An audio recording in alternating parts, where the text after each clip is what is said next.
உள்ளத்தில் கோபம் இருந்தால் மட்டுமே வெளியில் எதிரி இருக்க முடியும். நீ பழிவாங்க வேண்டாம். கர்மா அனைத்தையும் பார்த்து கொள்ளும். வாழ்வின் நிலையாமை பற்றி ஒரு கணம் சிந்தித்தாலே போதும். தான் என்ற ஆணவம் அழிந்து போகும். வாழ்க்கையின் மிக பெரிய தோல்வியே எவர் நம்மை முழுவதும் புரிந்து கொண்டாரோ அவரிடம் நாம் பொய்யாக இருப்பதுதான். புன்னகை அது உங்களை நன்றாக உணர வைக்கும். பிரார்த்தனை உங்களை வலுவாக வைத்திருக்கும். அன்பு அது வாழ்க்கையை ரசிக்க வைக்கும்.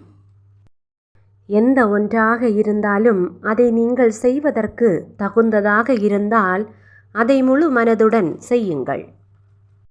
எதையும் ஆராய்ந்து தீர்ப்பு சொல்ல வேண்டாம். நீங்கள் மகிழ்ச்சியுடன் இருப்பீர்கள். எல்லாவற்றையும் மன்னியுங்கள். நீங்கள் மகிழ்ச்சியுடன் இருப்பீர்கள். எல்லாவற்றையும் நேசியுங்கள். நீங்கள் எப்போதும் மகிழ்ச்சியுடன் இருப்பீர்கள்.